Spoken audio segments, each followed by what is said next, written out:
Coming up at our third reading stage, and after consideration of that report, we'll call it a day.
When business was suspended, the House was considering the motion moved by the Honorable Member for Zambezi East that this House adopts the report of the Committee on Parastatal Bodies on the report of the Auditor General on the accounts of parastatal bodies and other statutory institutions for the financial year ended 31st December 2022 for the third session of the 13th National Assembly, laid on the table of the House on Tuesday, 23rd July 2024, and the Honorable Member for Kaumbwe was debating.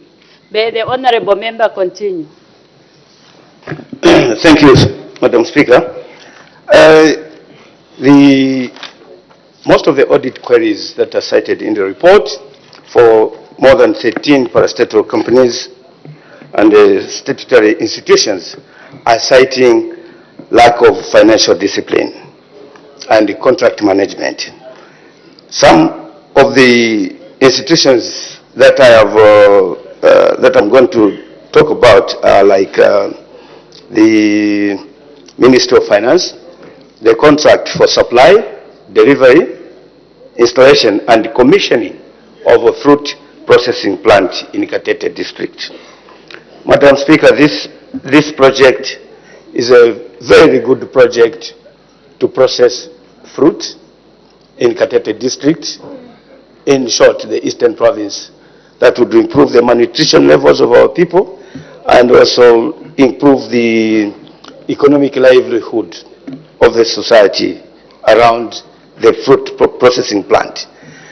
Implementation of this project resulted in audit query of about $154,000 US. This monies, that was the contract sum to supply, install, and commission. During the implementation stage, government had no money to pay. And yet the the supplier already installed the facility, the equipment for processing the fruits. It led to government to wasteful of resources because contractor or supplier had to charge interest on delayed payments. Of course, these are standard contractual rules.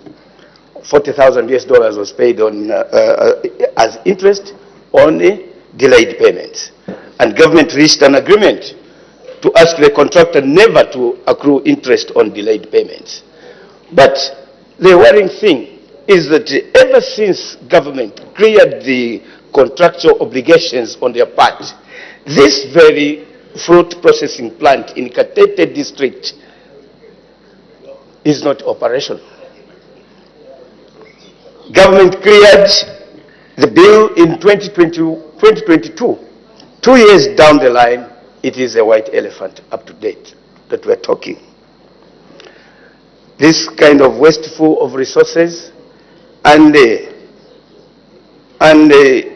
opportunity cost that is lost for people to start using the facility now to propagate it later is really worrying. And I therefore urge, and I wonder why the committee did not recommend to open the facility, because according to the contract procedures, government met all the financial obligations.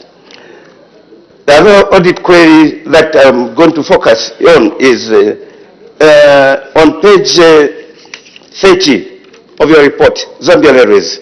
Zambia Railways is really limping, and for any country just like Zambia, we are even having an ambitious economic propensity to haul more than 3 million tons of copper. To haul 3 million tons of copper needs road infrastructure and to be integrated with railway infrastructure. Our roads, year in, year out, are damaged because of the heavy axles, repeated loading that goes onto these roads. We need to develop our railway industry. We need to develop our railway transportation. In Zambia, we have Zambia Railways, which runs from Chingola to Livingstone, 1,000 something, 1,000, just barely close to 1,000 kilometers. And then we have the Tazara Railway. Our own Zambia Railways is limping. It has no capital for operations, working on old locomotives, the numbers of rolling stock, the track is dilapidated, the speed is at 20 kilometers an hour, and therefore it's not attractive to any transporter. How are we going to haul the 3 million tons of copper? Using the road, that is almost impossible, because the damage that is caused on the road, the cost of repairing these roads is definitely much higher than recapitalizing Zambia Railways. The committee has cited some kind of measures that the government is taking towards the recapitalization of the Zambia Railways, such as looking at the short-term, mid-term, and long-term. The short-term solutions and the mid-term solutions are just talking about salvaging the existing locomotives, taking some good spare parts, and rebuilding new rolling stock. That is not sustainable. You're taking out old stocks of rails and fixing on 10 outs or something like that. The track is dilapidated. It needs a total rehabilitation. I understand the Ministry of Transport is sitting on a lot of collaboration, a memorandum of understanding concerning the Zambia Railways. It is high time that government recapitalizes Zambia Railways. There are a lot of ways that we can recapitalize this, either through direct funding or we go into PPP projects. Let our line, let our track be accessible to foreign operators. Because right now, how does our Zambia Railways, with all the dilapidated wagons, rolling stock, enter into foreign tracks? It is difficult. I therefore, I therefore support the report. Your time is up. I therefore support the report, and thank you, Madam Speaker, for the opportunity. Thank you. The Honorable Member from Mbabala.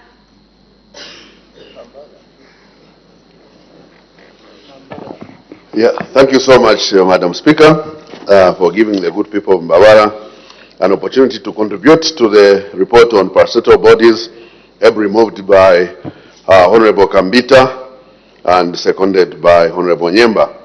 I want to thank the committee also for the benchmarking aspect from Botswana, which we have heard, and which I'm just returning from an SRH meeting there.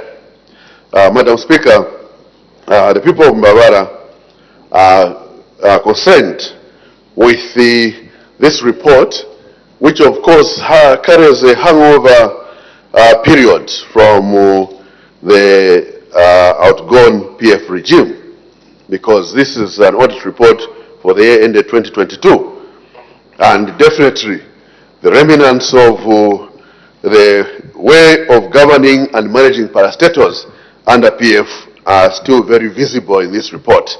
Hence, it's got these many audit queries, as well as many issues to do with maladministration, as well as the failure to adhere to the financial regulations of this country. Because, as you know, which is well documented, that under the previous PF regime, it was a policy matter to recruit CEOs who were part members. And that opened our parastatals and other institutions to recruit people who were not capable, who were not qualified, who were not experienced, who were basically street boys and girls, dancers and the like, to go and manage our parastatals. Madam Speaker, that destroyed the professionalism in these parastatals to the extent that internal audit, which is a very important function in every ministry and every department, was rendered useless and not able to provide those checks and balances that we require before we transact. The Honorable Member from Mbabala, the use of the word useless, can you find a better word? Thank you so much, Madam Speaker. I withdraw useless and put it to say not useful. Thank you, Madam Speaker. I was talking about internal audit function, Madam Speaker, because internal audit is about strengthening your own systems, ensuring that all processes, all procedures, and the like are adhered to.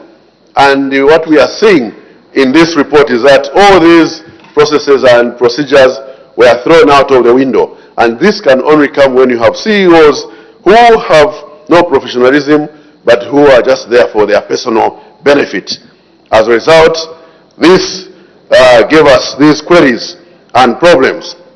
And I'm glad now that at IDC we have seen quality personnel in the recruitment of Mr. Conway Omlea, one of the high-level professionals in this country who has served globally and is now managing IDC to bring about good results.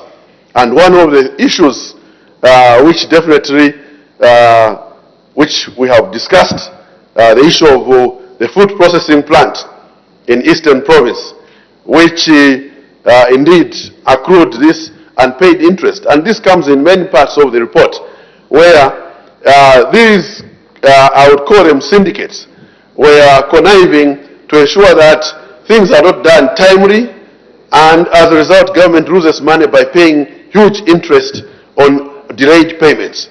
This keeps reoccurring, and this is a huge loss to the Republic of Zambia.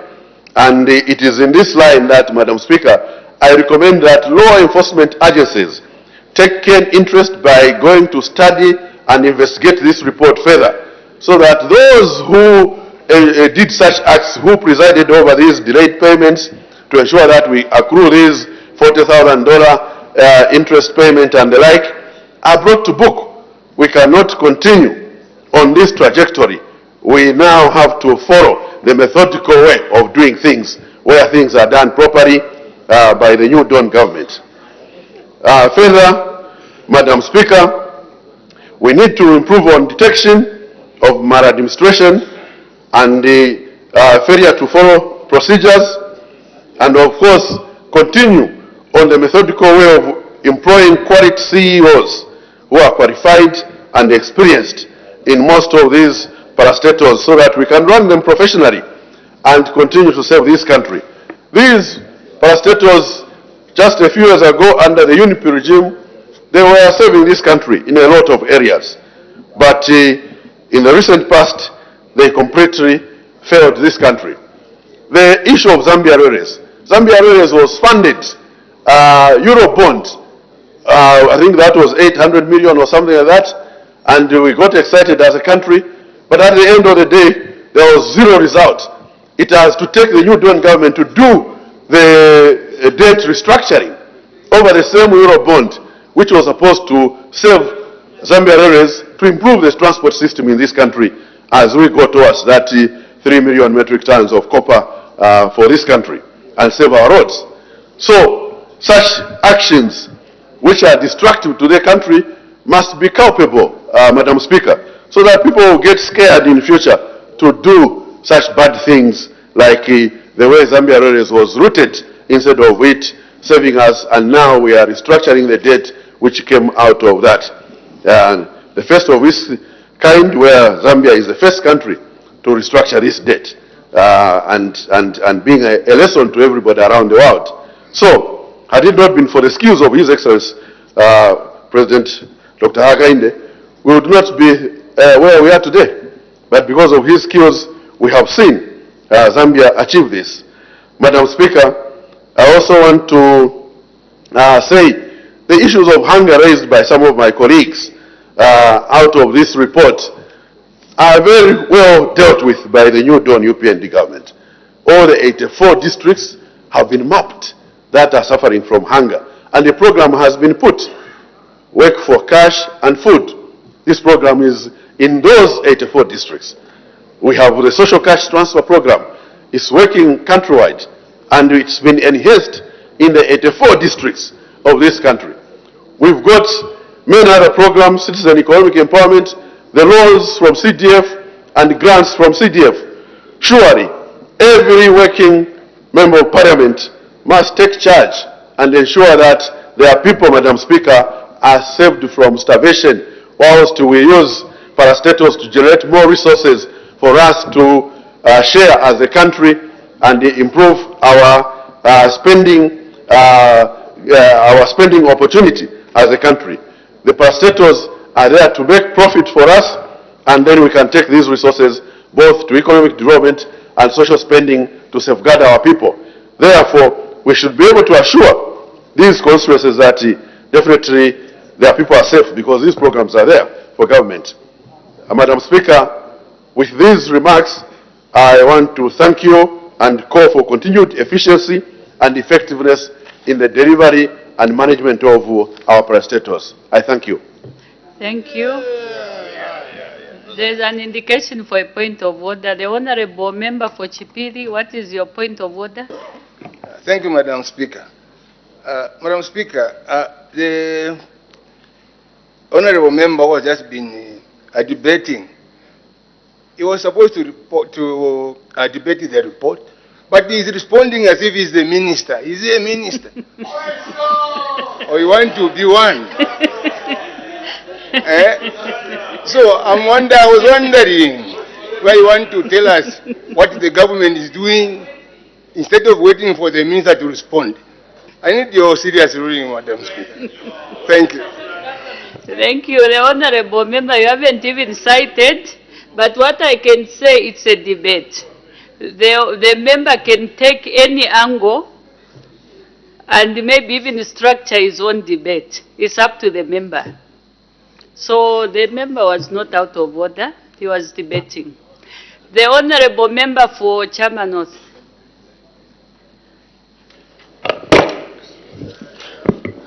Thank you very much, Madam Speaker, for according me this opportunity to briefly, my debate will be very brief, to briefly debate on your report, Madam Speaker, on the Auditor General's findings, the report by the Committee on Parastatal Bodies.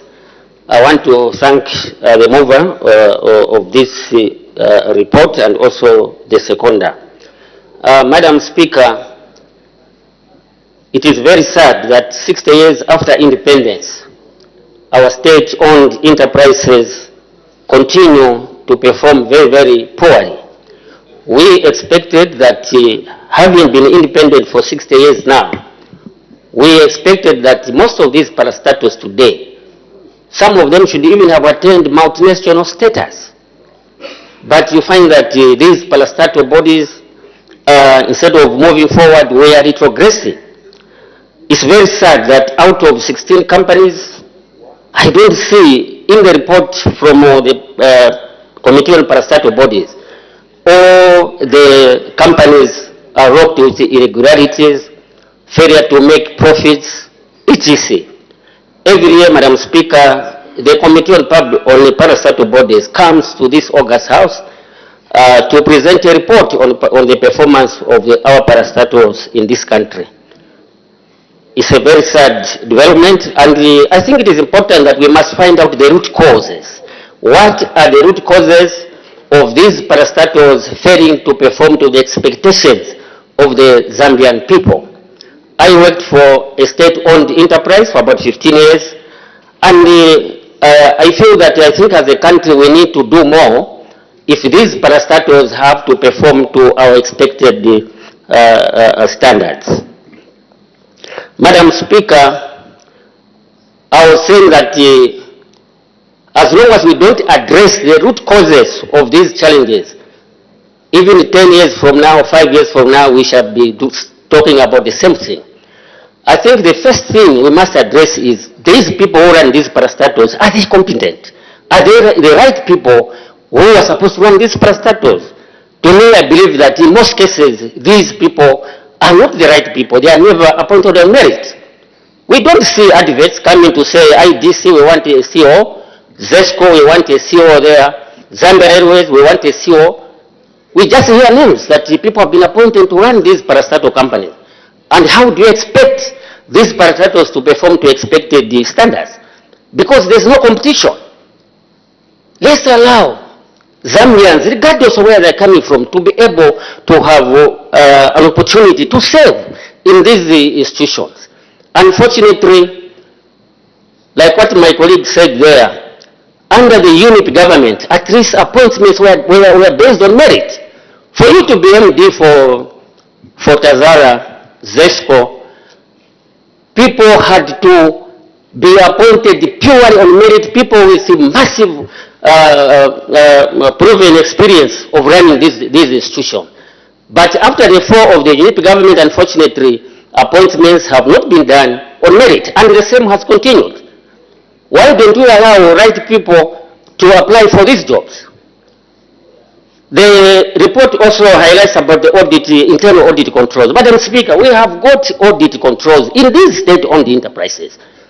So what is their job? If at all it's the Office of the Auditor General, we're supposed to review some of these irregularities happening in this company. Why do we have these audit controls? They get salaries at the end of the month, but they don't do what they're expected to do. And I think it is important that I think as a country, we must change the way we run a business, especially the way these parastatals are being managed. I think the internal audit must not report to the managing director. I think that's what the problem is. Because today, if I'm the MD, then there's a chief the auditor comes up with a report. Definitely, I will influence the audit report. So I believe that for these state enterprises to perform to expected standard, I think maybe they must be reporting directly, maybe to secretary to cabinet, or maybe secretary to secretary to the treasury, so that they are not influenced by these chief executive officers. So indeed, I think we need to do more on issues of appointment. That has been a big challenge. Madam Speaker, during the UNIP government, parastatals used to provide employment for the Zambian people. We expect these parastatals today to be creating jobs, and also, Madam Speaker, that's the only way we are going to fight poverty in this country. IDC, which is supposed actually to oversee the performance of this parastatal organization, it is also looked to see irregularities.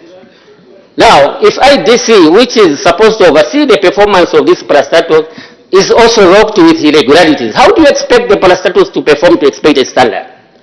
So we'll be coming here every year talking about the same thing, but we are not moving forward as a nation. So I think as a country we need to take radical measures. These parliamentary committees must have teeth to bite. Like in other countries, these parliamentary committees have got a lot of powers. Because we just produce these reports, at the end of the day, it is a forgotten issue. Madam Speaker, the issue of infratel. The report has highlighted here that it has got a higher provision of bad debt. This is a source of grave concern because infratel has been maintaining Zamtel infrastructure, especially in rural areas. We have huge challenges at the moment where we have Zamtel towers.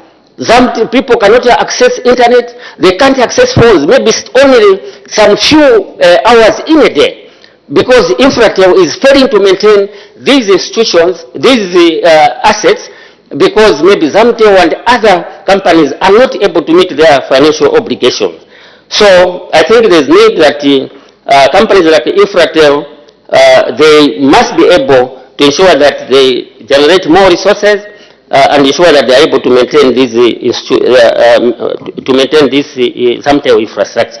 Lastly, Madam Speaker, I think the issue of Zambia Railways is very, very sad that Zambia Railways have failed to take advantage of great potential. We have copper mines in northwestern province.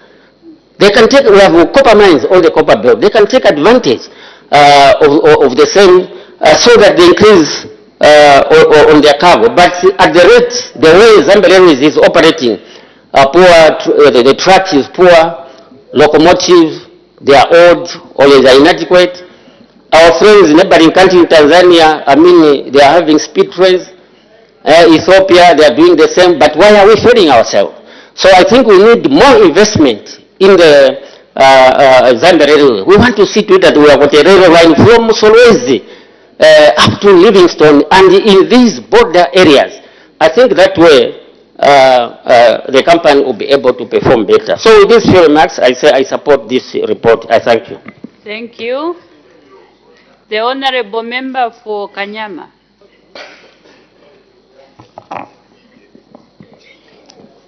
Thank you, Madam Speaker, for this opportunity that you have given people of Kanyama to add their voice to the matter which is being debated on the table. Madam Speaker, it's so sad to have, issues that are coming out from your report, Madam Speaker.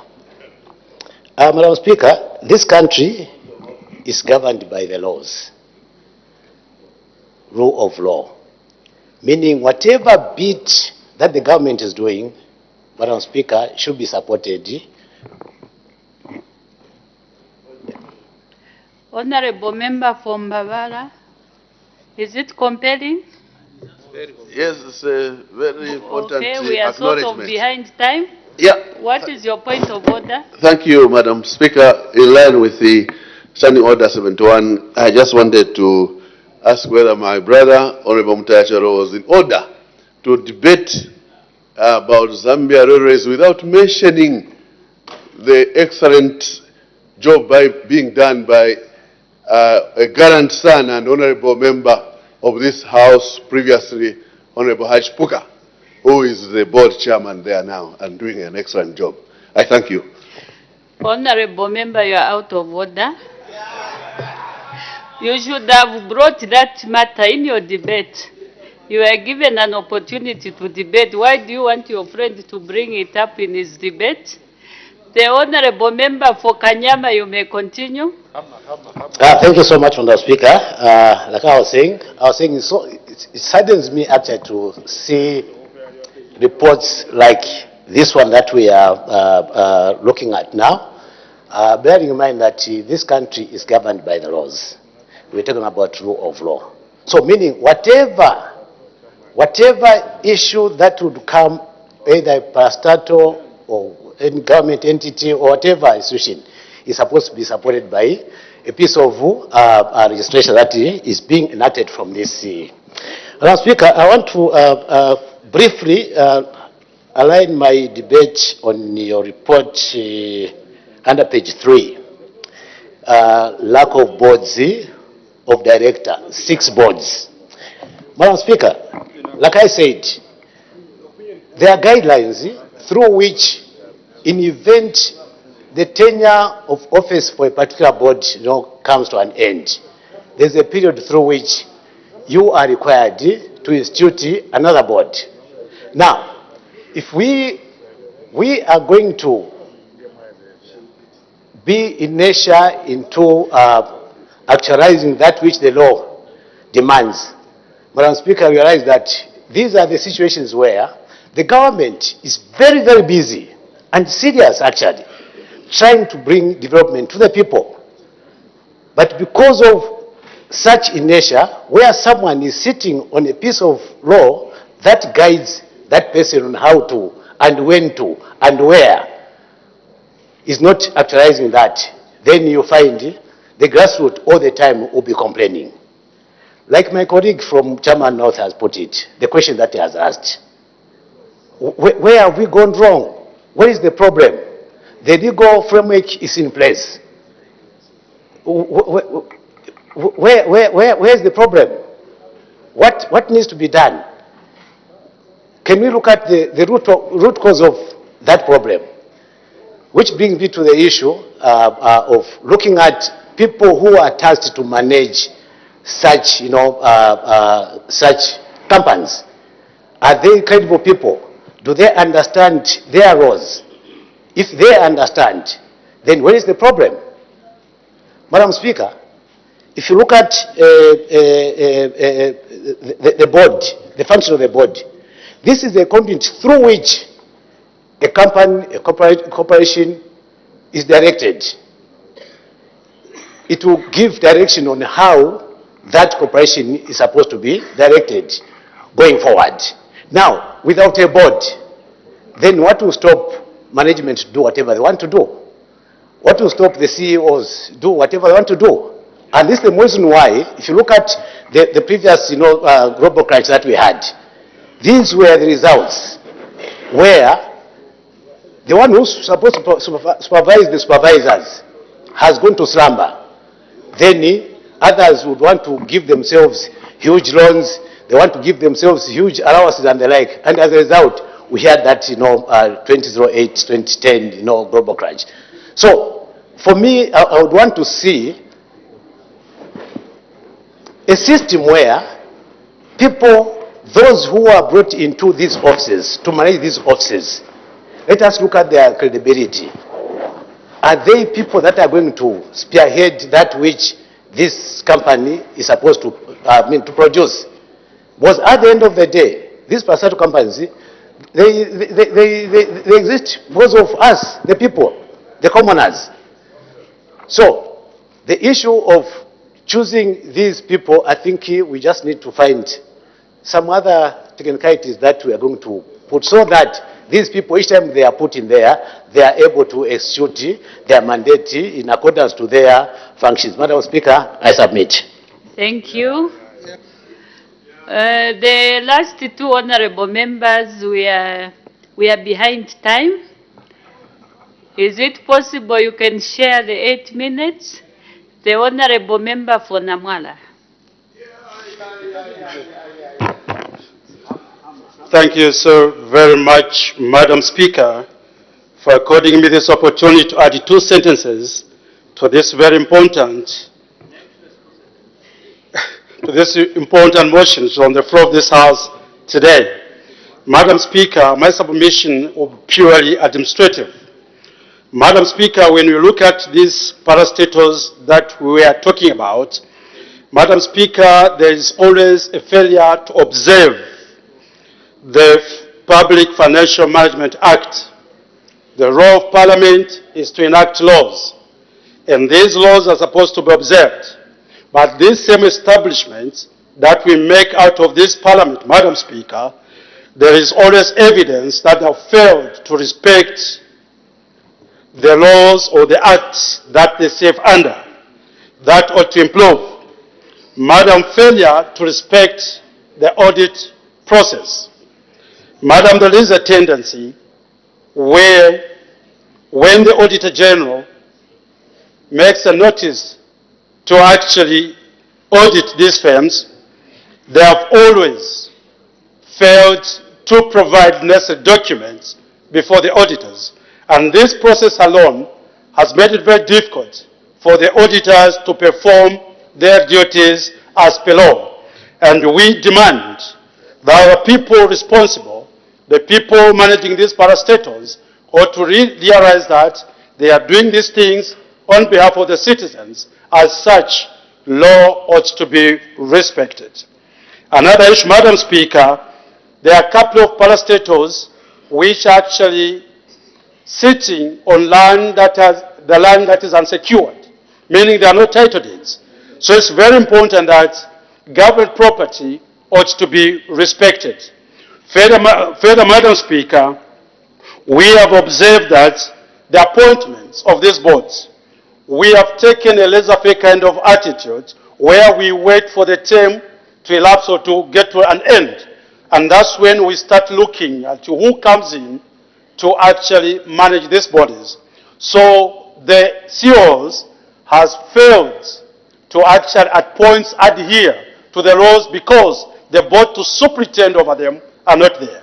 That is very important. The other issue, Madam Speaker, the same people that we actually appoint, it's very important that we actually adhere to the qualifications as predicted of this act, because we have seen some time back, particularly in the previous regimes, where people are only appointed or they are appointed because they know how to dance, how to sing.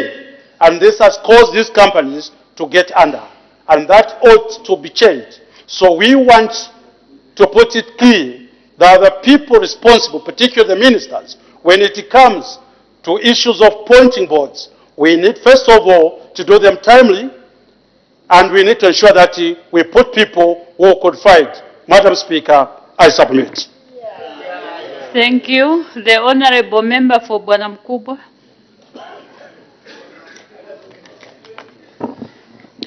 Thank you, Madam Speaker. Madam Speaker, let me thank my honorable colleague, Honorable Kambita, the mover of this very, very important motion on this Auditor General's report. And I thought I'd just give a few comments, Madam Speaker, on the aforesaid report. Madam Speaker, your report has highlighted a lot of issues which we need to look at to ensure trajectory in terms of operating our state-owned enterprises in this country. We do appreciate the role of IDC, but IDC also needs to ensure that even as they proceed to do certain investments in some of these investment vehicles, I think we do proper due diligence. Because, Madam Speaker, if you look at some of these parastatals such as Zambia Railways, Madam Speaker, these are parastatals which have received colossal sums of money from the government. But when you go on the ground, you don't see the traction, and they've never declared dividends to the government, as it were, to ensure that they also give some relief to the treasury, but they continue to ask and get. So I think it's important to relook at the model and the business development. Where do we want to see ourselves as a country for us to push in money in some of these investments? There are a lot of issues on Zambia Railways, where I given a lot of money through on-lent loans by the Minister of Finance, but some of these monies are not properly appropriated. Even in their procurement, there are a lot of gaps, and you find that they find themselves with issues of litigation. They've not gotten their products which they were procuring to ensure that they enhance their performance. So these are some of the defects we need to look at to ensure that we mitigate moving forward, as it were.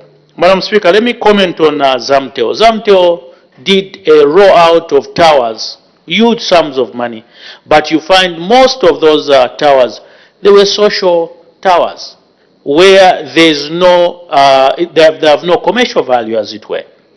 So how then do we ensure that the companies are afloat?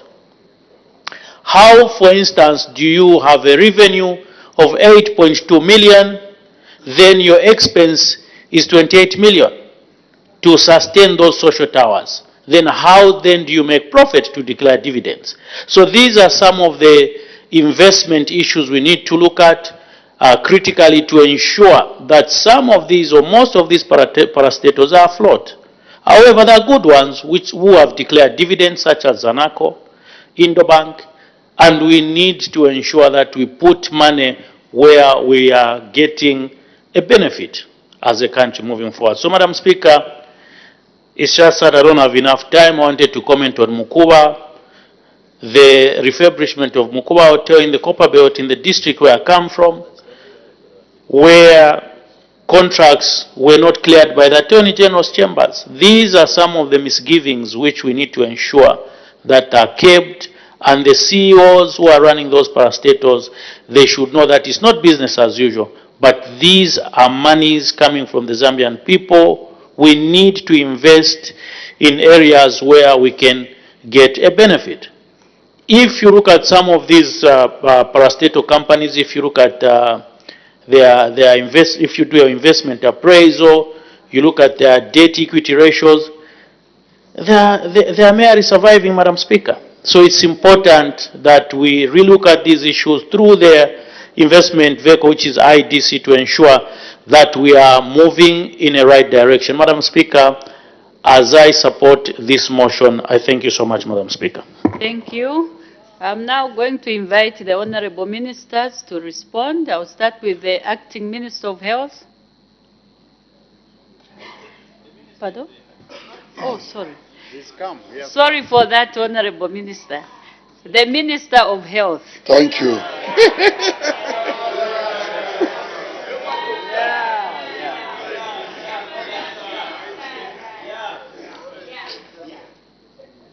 Madam Speaker, may I start by thanking you for according me this opportunity to react to the report from the Committee on Parastatal Bodies. I wish to thank the members of the committee for their effort in preparing the report, and I take note of the observations and recommendations made by your committee in respect of the parastatal bodies in my ministry. As per established practice and procedure, my ministry will submit a comprehensive action taken report. Madam Speaker, allow me to give my specific and general comments on some of these observations and recommendations made by the committee. Health, National Health Insurance Authority. Madam Speaker, on the general administration of the scheme, several control measures have been put in place which include removal of buyback, 1, 2, automatic restrictions to services for members with invalid parameters until they are updated, 3, restricted access to members with over 100 years until their data is updated. 4, non-contributing members are denied access. And 5, easy mode of making contributions through mobile providers. Madam Speaker, I wish to inform the House that the Auditor General reviewed these control measures that have been implemented and expressed satisfaction. Regarding questionable claims, Madam Speaker, the system of NEMA has since been amended to ensure these irregularities are flagged, and the Auditor General was satisfied with the controls that have been implemented. Regarding delayed remittances of contributions collected via agents, Madam Speaker, the collections are being transmitted on time and regularly reviewed. The interest on the delayed collections has since been collected from MTN. The Auditor General recommended that the matter be closed after the verification exercise. Madam Speaker, in regard to irregular accreditation of health facilities, I wish to inform the House that the contract with Kalongwezi Farmers was terminated and the employee was surrendered to Zambia State Insurance Corporation Life Limited. The Auditor General recommended that the matter be closed after the verification exercise. Madam Speaker, regarding unretired claim advance payments, I wish to inform the House that all the retirements have since been made and recoveries through claims being made with the Thompson Hospital being fully recovered. The Auditor General has recommended that the matter be closed after the verification exercise. Madam Speaker, notwithstanding the action taken by management to terminate the accreditation of Sly K Farmers, Southgate Mall, management further cancelled the contracting that was in the process of Skycare Pharmacy Ridgeway. Management further demanded payment of 504,788.53 ngwe, an amount that was determined to have been accessed through Sly K Ridgeway Pharmacy, a non-accredited pharmacy. The amount has since been refunded by the Sly K Pharmacy to NEMA and verified by the Auditor General. Madam Speaker, I further wish to inform us that all retired impressed were retired and verified by the Auditor General. The Auditor General recommended that the matter be closed after the verification exercise.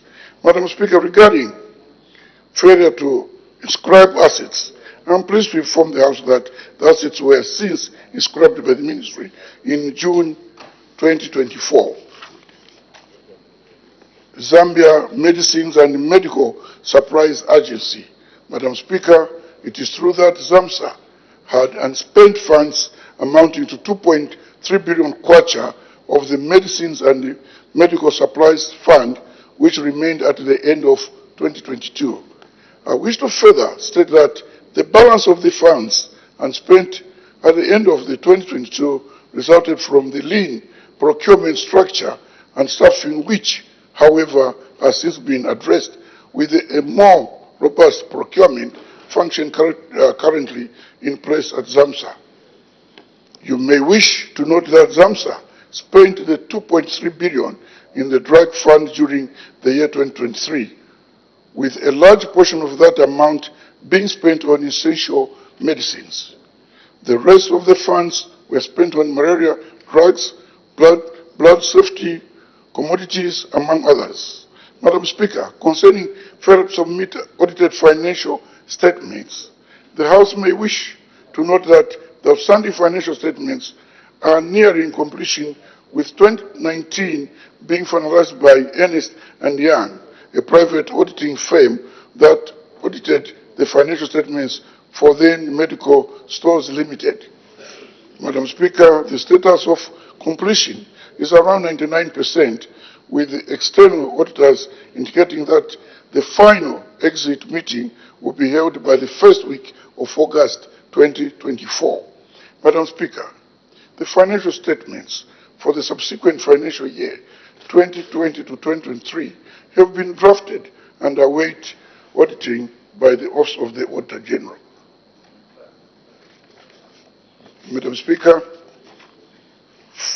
funds for procurement of medical equipment was provided to ZAMSA. Procurement processes are ongoing. However, I'm pleased to report that significant progress has been made with regard to ZNPHI, NEMA, and Center for Disease Control, that is CDC, which include digital X-ray machines, MRI scan, and CT scan.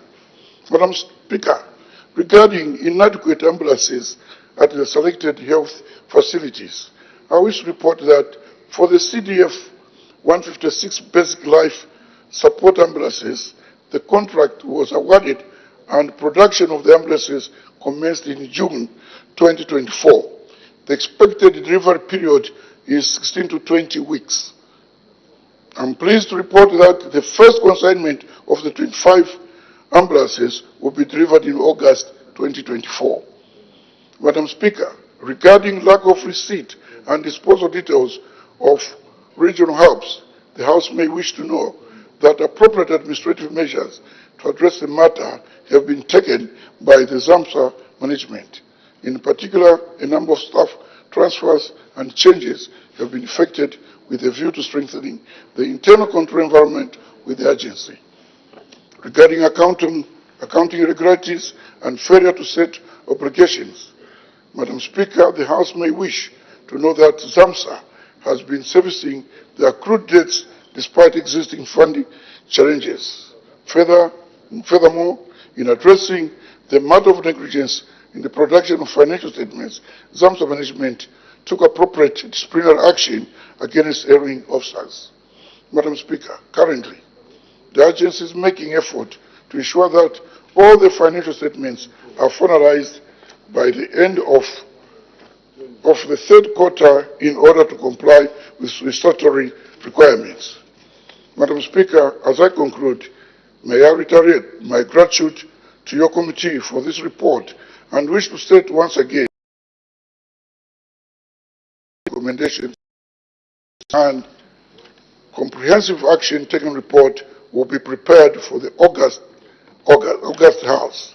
Having said that, Madam Speaker, I support the adoption of this report by the House. Madam Speaker, I thank you. Thank you. The Honorable Minister of Technology and Science.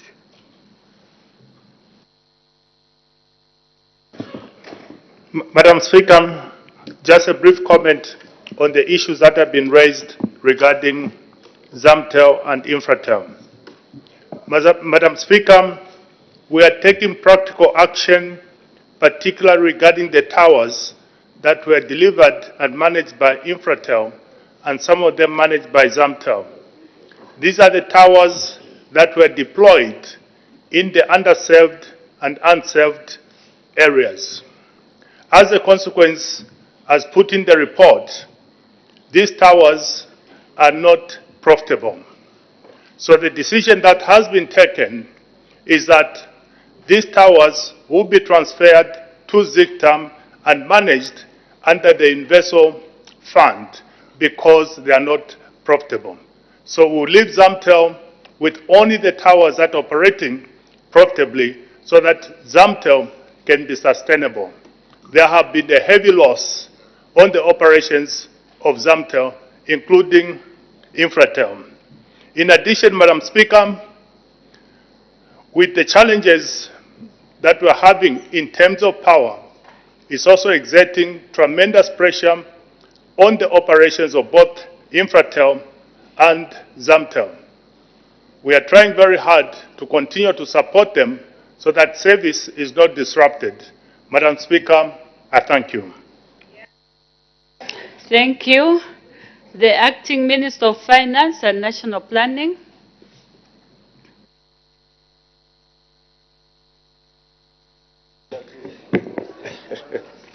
Madam Speaker, firstly allow me to thank the Committee on Parastatal Bodies for producing and tabling this important report on the report of the Auditor General on the accounts of parastatal bodies and other statutory institutions for the financial year ended 31st December 2022. May I also take this opportunity to thank the Office of the Auditor General for fulfilling its role and responsibility with regard to reporting, accountability and management of public resources. Madam Speaker, the committee report has raised several issues and made some very important recommendations. Therefore, allow me to comment on some of the main concerns raised by your committee. 1. Poor management of loans, pension funds and contracts. Madam Speaker, this government, through the Ministry of Finance and National Planning, had consultations with the various stakeholders and issued the Public Debt Management Act number 15 of 2022, which seeks to strengthen management of public debt and further requires that projects be financed in line with the National Planning and Budgeting Act of 2020. The Act mandates the appraisal of loans before inclusion in the budget. All these efforts are aimed at streamlining and creating efficiencies and effectiveness in the management of loans. Madam Speaker, it is worth noting that the Ministry of Finance and National Planning, in line with the Public Debt Management General Regulations of 2024, has scheduled to on the management of loans, including the process flow for recognition of debt. Further, the preconditions that implementing agencies would have to complete in line with relevant laws.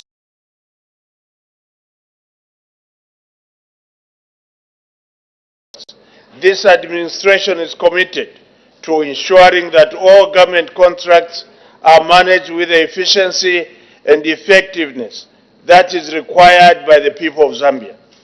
Madam Speaker, in doing so, the government has devolved the authority to clear specific contracts to some parastatal organizations and other statutory institutions to reduce delays in procurement processes. Madam Speaker, the Public Procurement Act number 8 of 2020 stipulates that all contracts entered into by the government shall be allocated a contract manager in writing to monitor its successful execution. This is enshrined in Section 76(1) of the Act, and I quote, "A procuring entity shall appoint a contract manager in writing for every contract awarded, who is responsible for managing the obligations of the procuring entity specified in the contract, and B, ensuring that the supplier performs the contract in accordance with the terms and conditions specified in the contract." Madam Speaker, in order to ensure adherence to stipulated laws for public procurement, Section 96 and 97 of the Act gives guidance on the suspension and permanent barring of a bidder or supplier from participating in public procurement. Madam Speaker, let me state that this government is committed to the restoration of efficiency and effectiveness in the manner in which all government contracts are managed. In order to achieve this, we have embarked on the implementation of the following measures. A, amending the procurement law to make it clearer and easier to use in the procurement process. B, continue orienting boards of directors for parastatals and the statutory institutions in the public finance legislations to enable them participate effectively in the drawing up and placement of effective internal controls in procurement processes. And C, taking immediate, effective, and appropriate disciplinary steps against erring officers and also holders in ministries, provinces, and agencies. 2, addressing weaknesses in corporate governance. Madam Speaker, effective corporate governance promotes transparency, fairness, and ethical behavior in any organization, parastatal bodies, and other statutory institutions included. This helps to build trust and confidence in the people of Zambia, showing that their institutions are being managed by capable officers and that there are sufficient checks and balances. Madam Speaker, this government upholds the importance of promoting the tenets of good corporate governance in parastatal bodies and other statutory institutions, as it plays a critical role in mitigating risk and preventing corporate fraud, misconduct, and scandal. Madam Speaker, in line with good corporate governance, this government has appointments of 15 boards of directors as of 31st January 2024 for parastatal bodies cited in the Auditor General's report. Further, all appointments were made using a robust meritocratic process, ensuring that all appointees are adequately qualified and have the requisite experience. Madam Speaker, the government is committed to the enforcement of laws and regulations that support strong corporate governance practices and promote a fair and sustainable business environment. This will include harnessing relationships with the private sector, investors, and other stakeholders to develop policies that ensure parastatal bodies and other statutory bodies are accountable for their actions and responsible for creating long-term value for all stakeholders. 3, failure to prepare and have accounts audited. Madam Speaker, the government is aware of the non-submission and preparations of the accounts for parastatal bodies. The Public Finance Management Act No. 1 of 2018, Section 58, defines the responsibilities of the Board of Directors to submit financial statements within 1 month after the end of the financial year to the auditors of the statutory corporation or state-owned enterprise for auditing. To this end, the government has embarked and enhanced its supervisory role in SOEs to ensure that they are held accountable for their undertaking and financial performance through the issuance of state-owned enterprise supervision and monitoring guidelines of 2024. Madam Speaker, The SOE monitoring guidelines will implement a system of signing performance contracts with the board of directors at the beginning of each financial year, beginning with the financial year 2025. These performance contracts, among others, will ensure that all the sections of the Public Finance Management Act, number 1 of 2018, that relates to SOEs are adhered to, and failure to which will attract disciplinary actions. 4. Weaknesses in internal controls. Madam Speaker, the Board of Directors are responsible for settling organizational risk parameters and a strong control environment, as enshrined under Section 12 in the Public Finance Management Act, number 1 of 2018. In this vein, government has continued to orient boards of directors for parastatal bodies and other statutory institutions in the public finance management legislations to ensure and to enable them to participate effectively in the drawing up and placement of effective internal controls in the areas cited by the Auditor General. The orientation began in the second quarter of 2024, with Nitrogen Chemical of Zambia being the first to be oriented on 3rd April 2024. Madam Speaker, we do acknowledge that government has a lot of work to do in achieving zero audits. This government will therefore continue to conduct countrywide sensitizations and capacity building in public finance management legislation. Madam Speaker, may I assure the House that this administration is committed to the improvement of the performance of all SOEs. This is being done through the following measures that have been implemented. 1. Turnaround strategies for loss-making SOEs under Industrial Development Corporation were developed by 31st March 2024. The Portfolio Directorate under IDC is working closely with these institutions to ensure that the strategy is implemented. 2. Functioning board of directors and councils have been appointed to strengthen corporate governance and provide policy direction and supervision over the management of SOEs and take immediate corrective and disciplinary action for any SOEs found wanting. Madam Speaker, I would like now to urge all members of this august House to support the report of the committee. Madam Speaker, I thank you. Thank you. The Honorable Member for Zambezi East wind-up debate. Thank you very much, Madam Speaker, for the opportunity to wind up debate.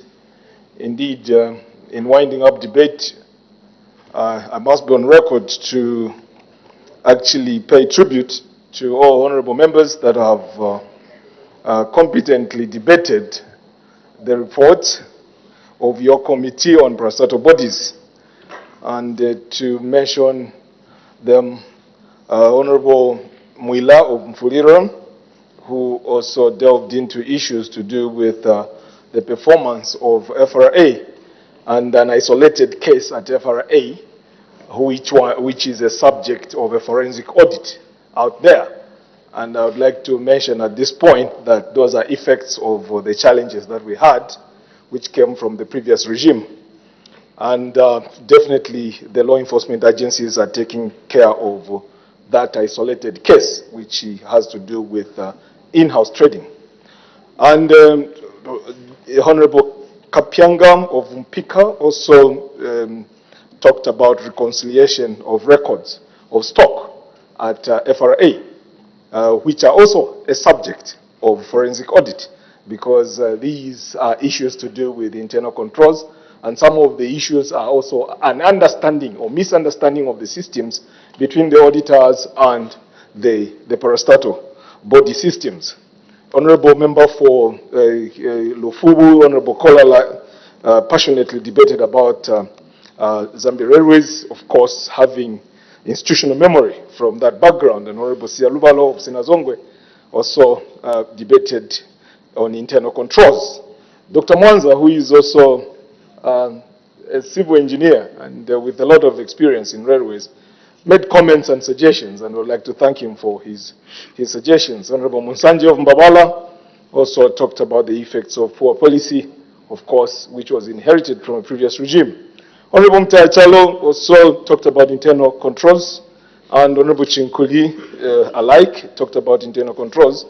Honorable Mapani, who is also one of the members of the committee, gave valuable points on how we should approach these parastatals, of course, in a positive way. And then we had the Honorable Mambazi, who is in a position like mine of an accountability committee, a chairperson of an accountability committee, has an understanding because there's an interplay between some of the queries that are brought before his committee and this committee. And all these members are pointing towards issues to do with internal controls that must be tightened. And the honorable ministers have debated actually effectively giving government's position on what is being done going forward, which is a positive effect and, of course, answering to our report. And that has been summed by the acting Minister of Finance, where he has itemized the issues that and how they are going to be dealt with. And this is the way it should be, a positive way of approaching problems. These reports come to the House to flag off issues that are happening in these institutions for corrective purposes. And members will do well to actually pick the points, especially those that have been delivered by the Honorable Minister of Finance. In summing up, it gives you an idea of what Cabinet is going to do about these problems contained in the report. Madam Speaker, I thank you. Thank you. I put the question. The question is that this House adopts the report of the Committee on Parastatal Bodies, on the report of the Auditor General, on the accounts of parastatal bodies and other statutory institutions for the financial year ended 31st December 2022, for the third session of the 13th National Assembly, laid on the table of the House on Tuesday, 23rd July 2024. As many as are of that opinion say aye. Aye. Of the contrary say no. The ayes have it. The question is resolved in the affirmative. The clerk will now read the order of the day. The Zambia Institute of Advanced Legal Education Amendment Bill, National Assembly Bill number 4 of 2024, third reading. The Honorable Minister of Justice.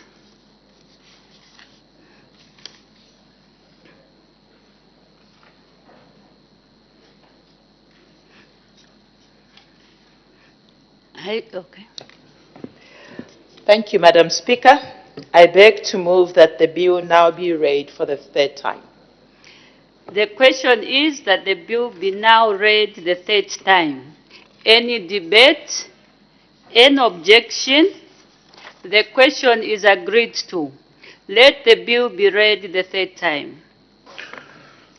The Zambia Institute of Advanced Legal Education Amendment Bill, National Assembly Bill number 4 of 2024. The acting leader of government business adjournment. Madam Speaker, with your permission, before I move the motion, may I be allowed to congratulate my brother, the Honorable Member of Parliament for Katuba, for having been appointed as Minister for Central Province. Congratulations, my brother. Madam Speaker, I beg to move that the House do now adjourn. As no notice of an item for debate on the motion of adjournment of the House has been received, I put the question. The question is that the House do now adjourn. Any debate? Any objection? The question is agreed to. The House is now adjourned.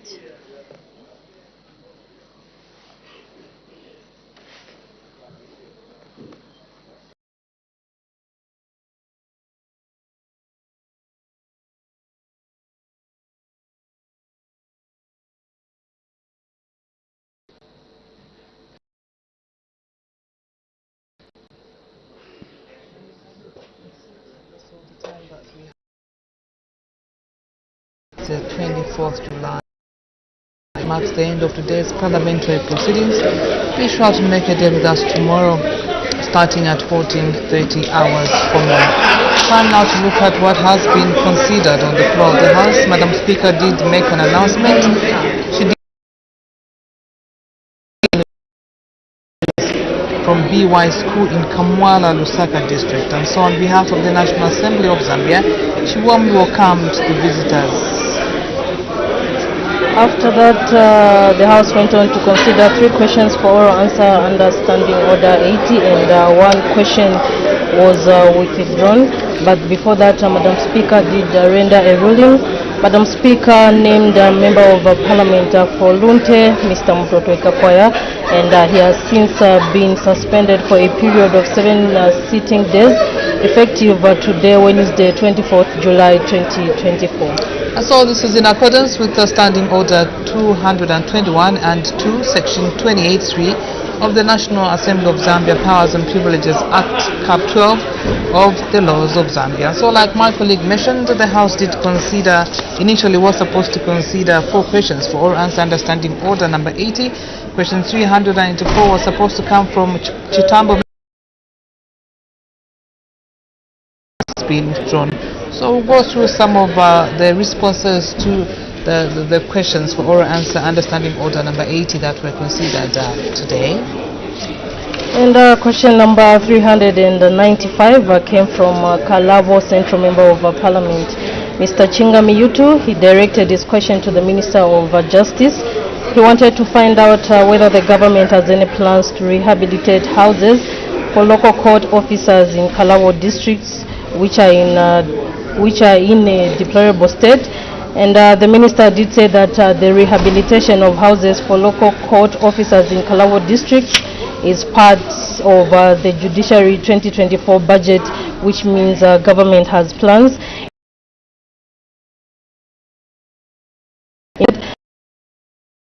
The plans will commence in a financial year of 2025. In part 2 of the question, the member of Kalavo Central wanted to find out if there are no such plans, why? And the minister did say that the plans are already part of the Judiciary 2024 budget. Question 390. He did ask the Minister of Health what the new food crops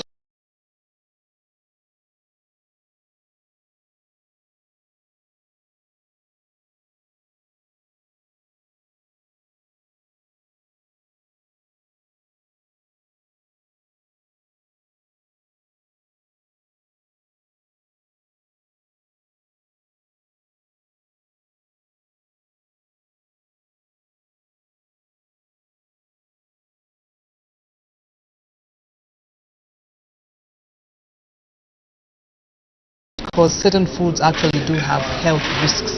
So those are some of the questions under Standing Order number 80 that were considered on the floor of the House. Of course, we did have a report, Matimba.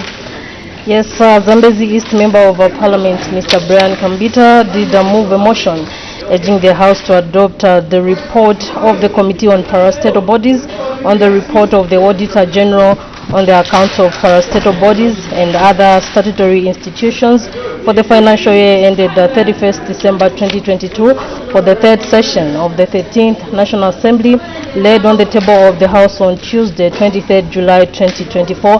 And this motion was seconded by Chifunauli Member of Parliament, Ms. Julian Nyemba. And we saw members of Parliament debating this report. When a question was put, this committee report has been adopted.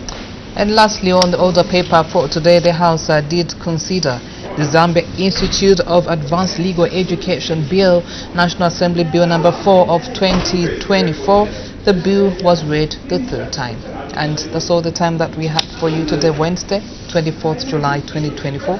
Be sure to join us tomorrow at 14:30 for live parliamentary proceedings. But of course, broadcasting continues right here on Parliament Television. From all of us here, thank you for your time and do have a lovely evening.